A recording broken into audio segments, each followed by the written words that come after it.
kita bersatu dalam doa sebelum kita mendengarkan firman Tuhan. Bapa di dalam surga, kami mengucap syukur Tuhan mempertemukan kami di tempat ini Tuhan. Kami datang beribadah, memuji, memuliakan nama-Mu. Bahkan kami juga mendengar suara kebenaran firman-Mu Tuhan. Berkati setiap kami Tuhan, siapkanlah hati dan pikiran kami untuk mendengar dari kebenaran firman-Mu Tuhan. Terima kasih Tuhan, berkati juga hamba-Mu yang penuh dengan keterbatasan ini. Biarlah kami semua, jemaat Tuhan maupun juga hamba-Mu yang akan menyampaikan, menguraikan firman Tuhan, sama-sama diberkati oleh Tuhan. Terpujilah nama-Mu, di dalam nama Tuhan kami Yesus Kristus kami berdoa. Amin. Bapak Ibu Saudara, Shalom. Selamat pagi. Kita mengucap syukur kita dapat kembali datang beribadah merenungkan firman Tuhan. Bapak Saudara, bagaimana kabarnya? Baik. Ada yang tidak baik-baik saja? Ada yang sedang lelah, ada yang sedang sakit, Saudara? Ya Saudara, sekalipun kita sedang tidak baik-baik saja ataupun kita sedang baik, Allah tetap berdaulat Saudara. Allah lebih besar dari segala hal yang kita alami saat ini. Baik itu sakit, keletihan, ataupun sedang dalam pergumulan berat. Saudara, tema kita hari ini mungkin terdengar berat juga gitu ya bagi sebagian orang. Kedaulatan Allah gitu, Allah yang berdaulat. Salah satu sifat Allah yaitu Allah yang berdaulat gitu ya.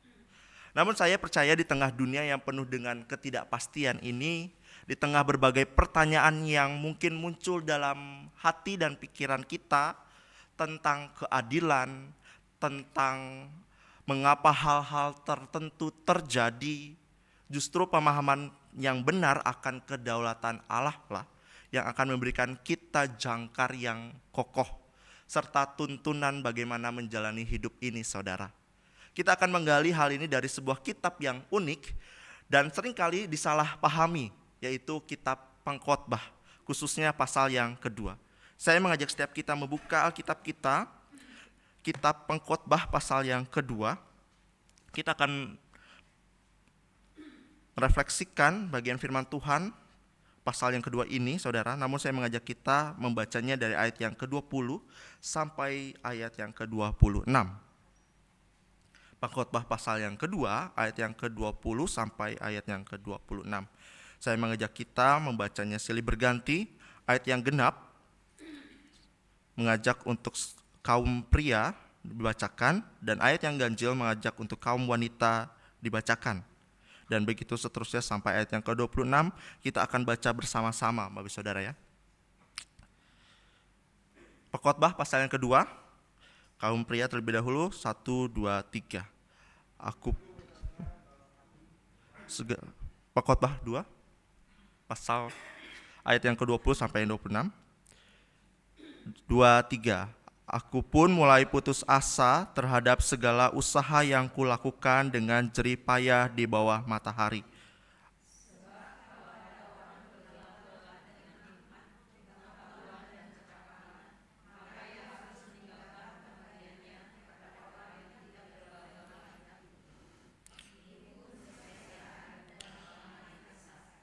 Apakah faedahnya yang diperoleh manusia dari segala jerih payah dan keinginan hatinya yang dilakukannya di bawah matahari?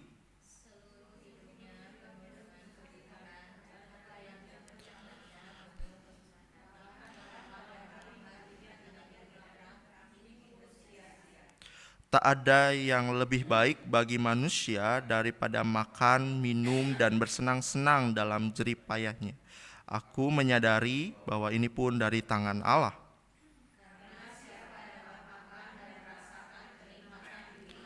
Bersama-sama 2, 3. Sebab kepada orang yang disenanginya ia mengaruniakan hikmat, pengetahuan dan sukacita. Tetapi orang berdosa ditugaskannya untuk menimbun sesuatu yang kemudian harus diberikan kepada orang yang disenangi Allah. Ini pun kesia-siaan dan usaha menjaring angin. Bapak Ibu Saudara, ada sebuah cerita di sebuah keluarga yang ingin berlibur. Katakanlah long weekend Saudara ya, dari Jumat, Sabtu, dan Minggu. Mereka merencanakan untuk pergi berlibur ke sebuah wisata yang terkenal dengan wisata alamnya dan juga kolam berenangnya. Sekeluarga sudah merencanakan jauh-jauh hari saudara ya, akan pergi berlibur ke tempat itu saudara.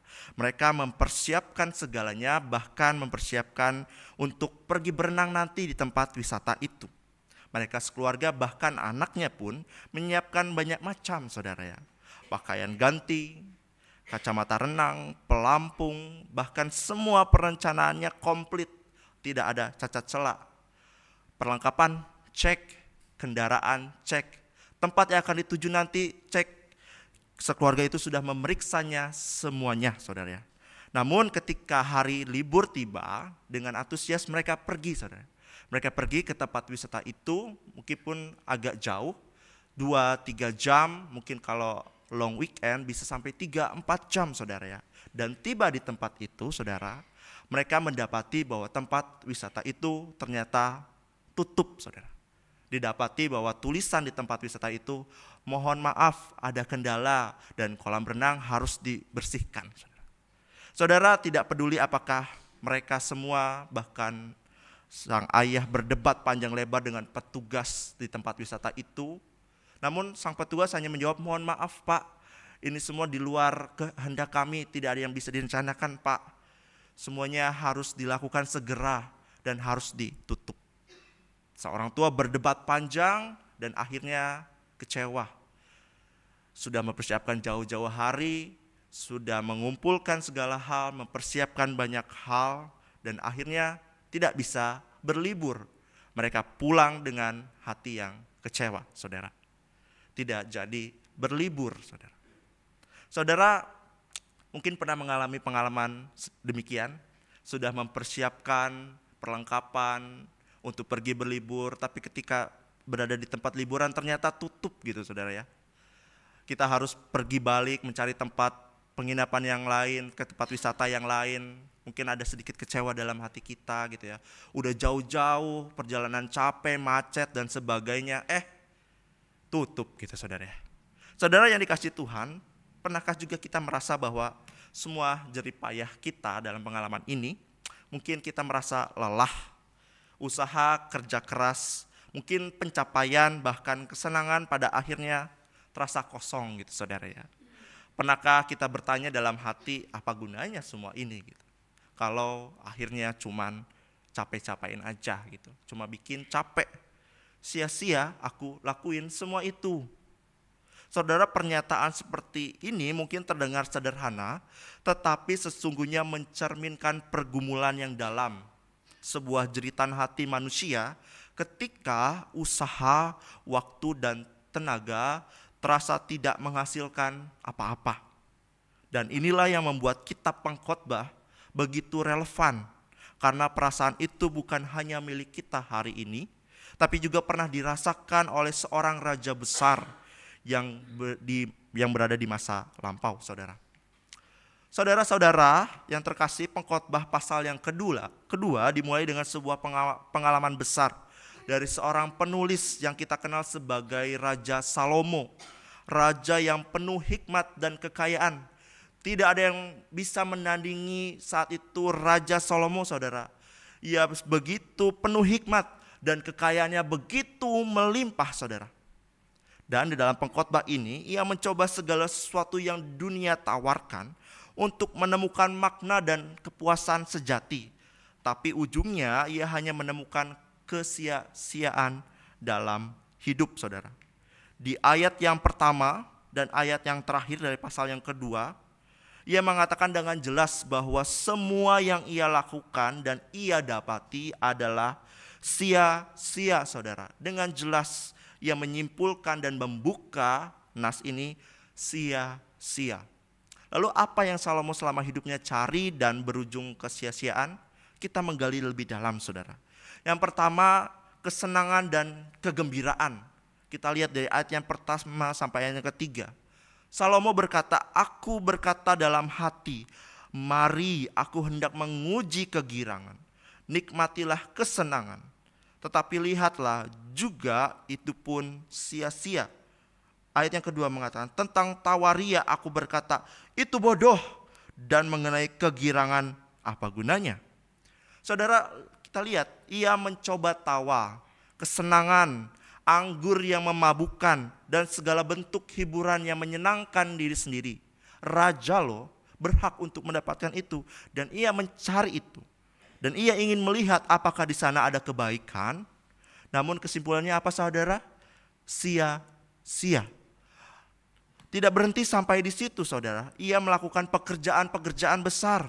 Membangun rumah, kebun anggur, taman-taman indah. Ia mengumpulkan emas, perak, harta benda kerajaan, bahkan banyak gundik. Banyak pembantu, bukan hanya pembantu tapi simpenan raja. Saudara, dikatakan raja gitu ya, membangun rumah. Seorang raja tidak mungkin membangun rumah seperti orang-orang pada saat itu. Orang-orang biasa pada saat itu, rumah biasa. Tetapi rumah seperti layaknya raja inginkan, yaitu istana. Dan dikatakan dalam ayat keempat, bukan hanya rumah, tapi rumah-rumah saudara. Banyak sekali. Dan Salomo mengejar itu. Salomo melakukan pekerjaan itu, rumah yang besar dan banyak. Mengumpulkan emas, perak, harta benda, bahkan gundik. Ayat 10 dikatakan, aku tidak menahan mataku dari apapun yang diingininya. Dan aku tidak menahan hatiku dari sukacita apapun. Lihat saudara, ia memiliki segalanya. Seorang raja berhak, bahkan ketika ia minta itu harus ada saudara. Ia mencarinya dan ia dapati. Dan apa yang manusia modern impikan mungkin saat ini, kekayaan, kekuasaan, kesuksesan, kedudukan, Salomo sudah mencapainya dalam skala yang luar biasa, Bapak Saudara. Tapi ia kembali mengatakan semua usaha sia-sia, seperti usaha menjaring angin dan tidak ada untungnya. Untuk apa? Bahkan dikatakan itu bodoh, saudara. Setelah merenungkan kesenangan dan pencapaian, Salomo beralih, saudara, kepada hikmat dan kebodohan. Aku menoleh untuk meninjau hikmat dan kebodohan dan kegilaan. Dan aku melihat bahwa hikmat melebihi kebodohan, seperti terang melebihi kegelapan. Mata orang berhikmat ada di kepalanya, sedangkan orang bodoh berjalan dalam kegelapan. Saudara, ini yang Salomo cari, hikmat. Dia sudah berhikmat tapi ia mencari hikmat lebih lagi. Bagi dia hikmat itu baik. Bagi Salomo hikmat dibandingkan seperti terang yang menuntun orang dalam kegelapan, saudara. Maksudnya, hikmat bagi Salomo itu seperti pengertian. Bisa membuat keputusan yang bijak gitu ya. Kemampuan merencanakan yang baik. Plan A, B, C, D sampai Z direncanakan yang baik. Bahkan orang yang berhikmat bisa menghindari bahaya, saudara. Dan bagi Salomo, hikmat itu jauh lebih baik daripada hidup dalam kebodohan, saudara. Hikmat menuntunnya untuk hidup saat itu, saudara. Hidup dalam berkelimpahan dan segalanya. Karena hikmat. Namun, saudara, disinilah Salomo memberikan sebuah realitas yang seringkali ingin kita hindari. Apa itu, saudara? Kematian, saudara. Dikatakan, tetapi aku tahu juga bahwa nasib yang sama menimpa mereka semua. Baik orang berhikmat maupun orang bodoh, akhirnya akan mati. Semuanya, orang yang berhikmat maupun orang bodoh akhirnya akan mati. Keduanya juga akan dilupakan. Karena sebagaimana orang berhikmat tidak akan diingat untuk selama-lamanya. Demikian juga orang bodoh. Dalam hari-hari yang akan datang, kedua-duanya akan dilupakan. Namun apalagi kesimpulannya, saudara, semua ini ya dapati, kesimpulannya adalah sia-sia. Dan realitas ini membawa Salomo pada sebuah titik keputusasaan yang mendalam, saudara. Ia sudah dapat segalanya, kesenangan, pencapaian, hikmat. Tapi di akhir itu semua dia berputus asa. Dilihat pada ayat yang ke-17. Oleh sebab itu aku membenci hidup karena aku menganggap menyusahkan apa yang dilakukan di bawah matahari. Sebab segala sesuatu adalah kesia-siaan dan usaha menjaring angin. Realitas Salomo yang dihadapi ini bukan hanya pengalaman pribadi seorang raja di masa lampau, saudara. Dan ini adalah mungkin gambaran dari pergumulan batin manusia sepanjang zaman. Dan apa yang ia ungkapkan bukanlah keluhan yang dangkal, saudara, tetapi jeritan hati yang mewakili keresahan kita semua, keresahan umat manusia yang bergumul di dalam dunia ini. Saudara, apakah kita pernah merasakan hal serupa, saudara? Ketika kita melihat ketidakadilan, ketika kita melihat orang baik menderita dan orang jahat tampaknya berjaya, hidupnya aman-aman saja. Ketika kita merenungkan singkatnya hidup ini, mungkin perasaan untuk apa semua ini, saudara, muncul. Untuk apa semua ini? Pengkhotbah tidak menutupi perasaan itu, saudara. Alkitab itu jujur. Mungkin kita juga harus jujur mengatakan bahwa tidak ada hak dari kita juga menolak berpenghasilan tinggi, memiliki banyak harta, bahkan jika mungkin kita bisa mendapatkan apapun yang hendak kita inginkan. Namun kitab Pengkhotbah mengatakan, setelah aku menyelidiki semuanya itu dan mendapat pencapaian semuanya itu, dan apapun yang disebut dengan kenikmatan dalam dunia dan apa yang ia rasakan, dia berkata semuanya adalah kesia-siaan dan usaha menjaring angin, saudara. Usaha menjaring angin. Menjaring angin, emang bisa, saudara ya? Saudara, kita menangkap angin dengan jaring yang mungkin berbolong-bolong yang dimaksud dalam khotbah.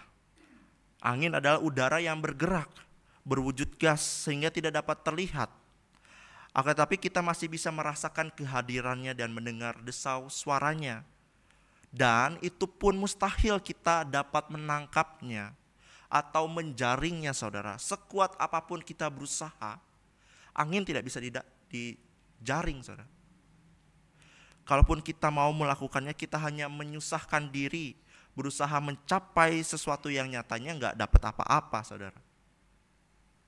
Itu sama halnya apapun yang kita sebut tadi, kenikmatan, kebahagiaan dalam dunia ini. Dan setelah kita mencobanya dengan genggaman kita sadar bahwa ternyata tidak ada kebahagiaan yang everlasting. Tidak ada kebahagiaan yang lama banget, saudara. Sebagai contoh, saudara, yang mungkin udah lama sekali gitu ya. Saya ingin mengidamkan gitu ya, membeli HP baru gitu ya. HP lama sudah rusak gitu ya. HP lama saya lihat tidak bisa main game. Ketika ingin foto kok hasilnya buram gitu ya. Dan lemot sekali gitu ya. Lalu tibalah iklan gitu ya. Lihat iklan di internet ada HP baru keluar gitu ya. Samsung A55 ini gitu ya. Sampai yang saat ini saya pakai, saudara ya. Saya lihat speknya bagus nih gitu ya. Bisa foto, hasilnya jernih, review dari YouTube bagus-bagus. Kalau dipakai mungkin main game bisa cepat dan sebagainya. Lalu saya kumpulkan niat untuk menabung, saudara. Dan sampailah saya bisa membeli HP yang saat ini saya pakai. Tapi ketika saya beli dan saya pakai, saya lihat, bagus juga ya gitu ya HP-nya. Warnanya bagus, cantik, bisa foto hasilnya bagus, bisa main game juga, saudara. Dan 5G gitu ya. 5G. Setelah 2-3 pakai, saya menyadari bahwa saya nggak butuh-butuh banget gitu ya. Foto-foto, saya nggak suka foto-foto banget gitu ya. Setelah 3 hari kemudian main game, udah nggak main game lagi gitu ya. 5G di sini nggak 5G gitu ya, masih 4G. Untuk apa gitu ya? Ternyata HP yang lama masih bisa berfungsi dan HP yang sekarang saya pakai cuma untuk WhatsApp, media sosial, saudara. Balik lagi ke HP yang lama gitu. Saudara, ini sebagai contoh gitu. Contoh sederhana menunjukkan bahwa bahkan hal-hal yang paling kita dambakan ketika akhirnya kita miliki tidak mampu memberikan kepuasan yang bertahan lama, saudara. Seperti HP ini gitu. Seminggu mungkin awalnya senang bisa kita dapat. Seminggu kemudian, apakah sama kesenangannya, saudara? Saudara, ada kekosongan yang segera datang setelah kenikmatan sesaat itu berlalu. Dan disinilah kita mulai memahami pesan yang ingin disampaikan oleh pengkhotbah. Jadi saudara, pasal ini ditulis oleh seorang yang telah memiliki segalanya, tapi tetap berkata sia-sia. Artinya pengkhotbah ingin menekankan kepada setiap kita, pembaca di masa lampau bahkan masa kini, bahwa di dalam perjalanan hidup manusia, kita dapat berpikir bahwa dengan berjerih lelah pun untuk melakukan ini itu, untuk menelusuri ini dan itu, untuk menggali dan merenungkan segala sesuatu dalam dunia ini, tidak dapat memberikan kebahagiaan dan kebermaknaan hidup yang sejati, saudara. Mungkin contohnya seperti ini kita, saudara. Kita kerja, pulang, capek gitu ya, saudara ya. Tidur, besoknya kerja lagi, saudara. Begitu seterusnya, kerja, pulang, capek, tidur, kerja lagi. Atau mungkin seperti ini, saudara. Main keluar, gitu ya, ketawa, hahaha, hihi. Pulang ke rumah, stres lagi, saudara. Balik lagi, main keluar, ketemu teman-teman, ketawa, hahaha, hihi. Pulang ke rumah, stres lagi. Memikirkan pekerjaan, saudara. Siklusnya seperti itu, saudara. Dalam hidup ini akan kita temui. Keluar main ketawa hihi, pulang stres lagi. Cucian belum selesai gitu ya. Saudara, Salomo bukan satu-satunya yang mengalami hal ini. Dalam banyak hal kita pun sering terjebak dalam pola pikir serupa. Bahwa jika kita terus mencari, terus mencoba dan terus mengusahakan berbagai hal, maka kita akan menemukan makna dan kebahagiaan. Namun nyatanya tidak ada, saudara. Kita berpikir bahwa mungkin dengan pendekatan yang berbeda, hasilnya akan lebih memuaskan dengan berbagai metode, dengan berbagai macam kreativitas kita gitu ya, untuk menghibur diri. Mungkin kita berpikir dengan berhasil peduli terhadap dunia ini, ketika kita berpikir dengan menjaga hidup dengan sebaik-baiknya, hidup sehat, olahraga. Atau mungkin ketika kita berpikir untuk tetap fun and enjoy atas penderitaan, nikmati saja dan kesulitan hidup. Ketika kita berpikir untuk menikmati keintiman relasi dengan pasangan, maupun dalam persahabatan pertemanan. Ketika kita berpikir untuk berupaya melakukan ini dan itu, kebahagiaan dan makna hidupnya sejati, apakah kita dapatkan? Sesungguhnya kita telah mendapati kesia-siaan, saudara. Namun di tengah segala pencarian dan usaha yang ternyata berujung pada kesia-siaan, muncul pertanyaan besar yang tidak bisa dihindari. Jika semuanya sia-sia, apa artinya kehidupan manusia? Apakah ini berarti bahwa manusia tidak memiliki tanggung jawab untuk melakukan apapun lagi? Dan apakah manusia dapat lepas, pasrah, serta berpangku tangan terhadap apa yang terjadi dalam dunia? Inilah yang seringkali menjadi pertanyaan kita, saudara. Jika semua usaha manusia bisa berakhir sia-sia, jika nasib yang sama menimpa semua orang, lalu apa bedanya? Saudara, pertanyaan-pertanyaan ini sangat manusiawi.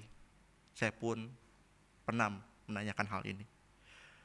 Dan justru menunjukkan bahwa hati kita sedang mencari jawaban yang lebih dalam dari sekedar rutinitas hidup, saudara. Yang pengulangan begitu saja.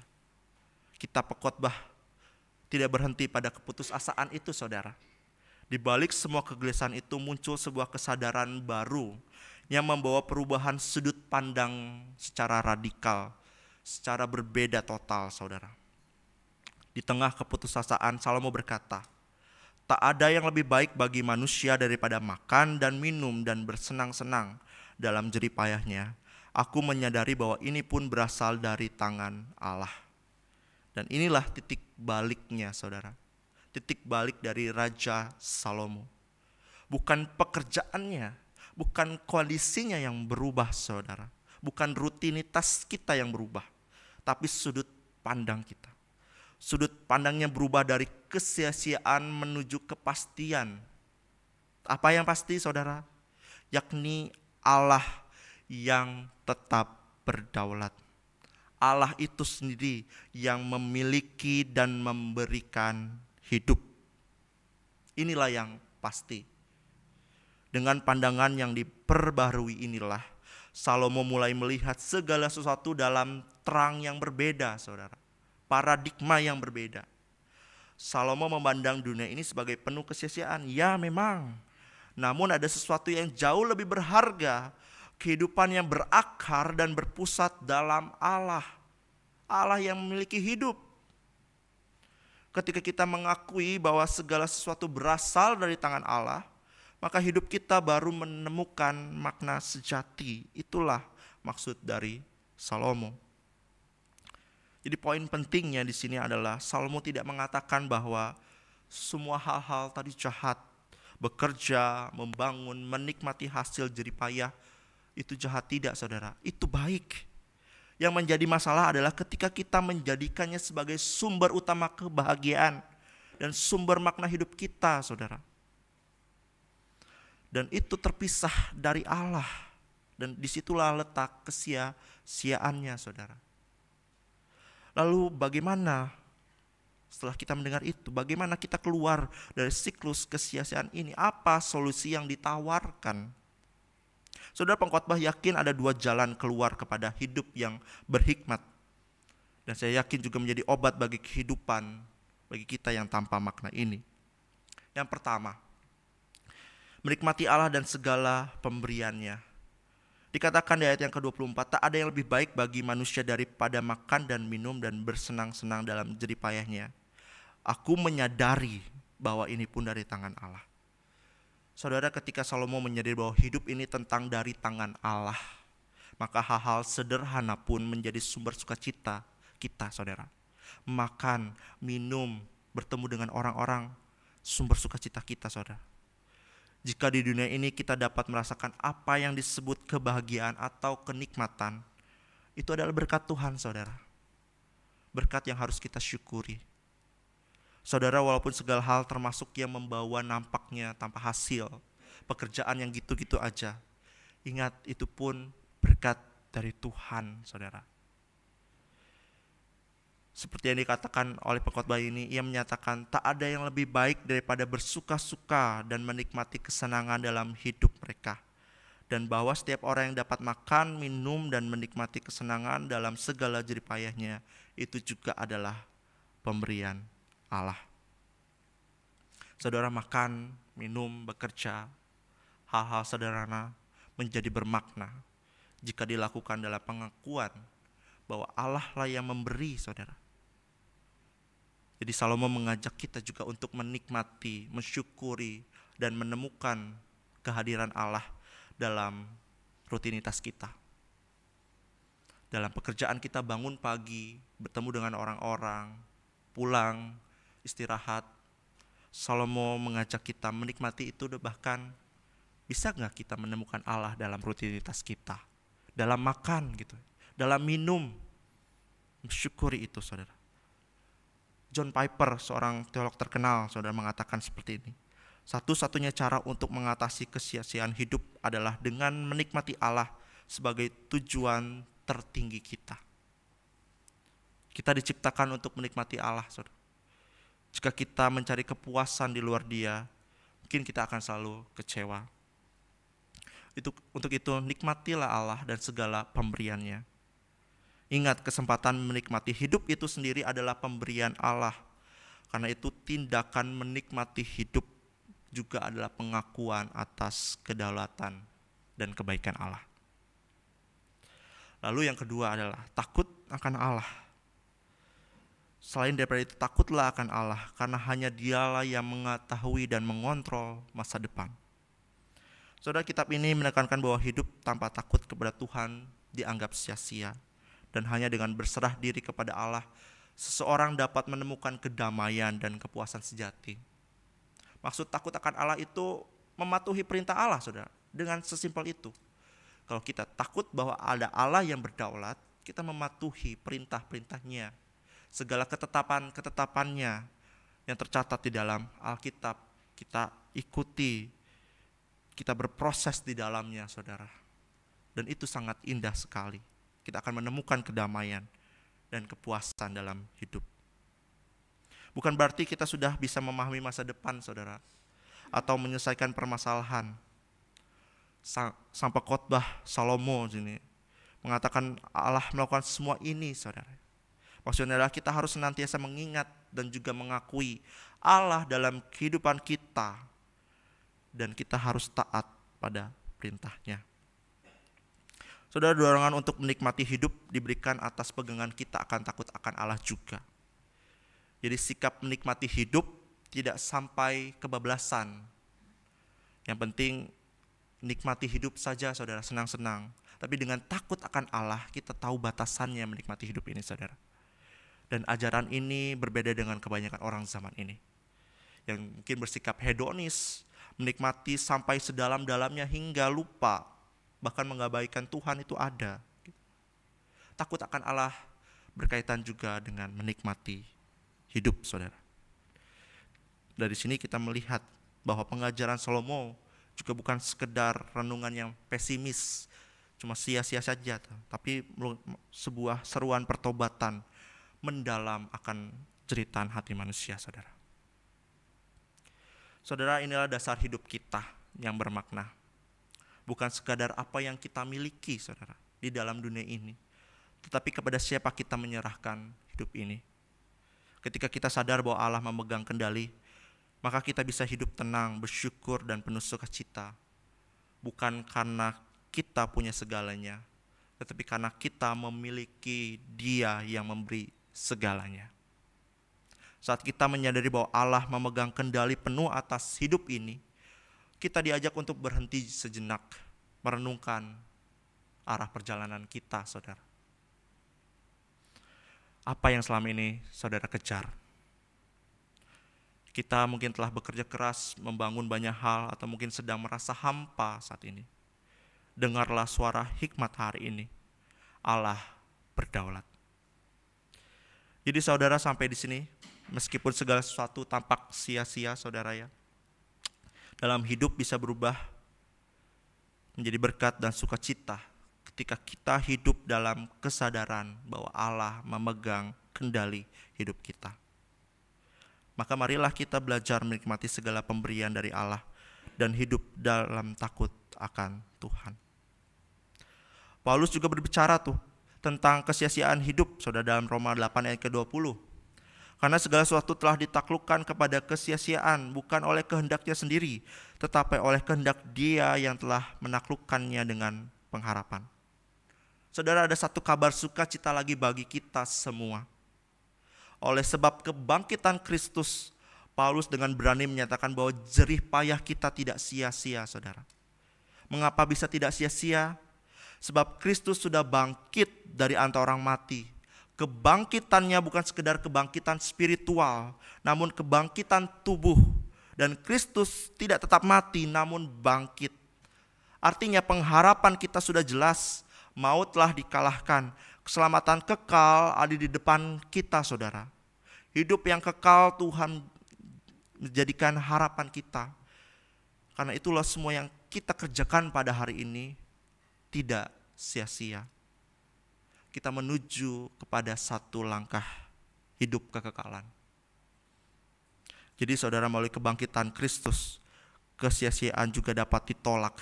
Dan hidup dapat diarahkan pada hal-hal yang kekal, bukan hanya di dunia ini. Firman Tuhan hari ini merupakan kabar baik bagi kita, saudara. Hari ini kita telah mendengar satu kebenaran yang luar biasa. Sekalipun hidup sia-sia, namun ada Allah yang berdaulat. Segala sesuatu berada di tangan Tuhan yang berdaulat penuh. Karena itu kita harus takut akan Dia dan menikmati hari-hari kita. Sebagai satu kesimpulan bagi kita, saudara.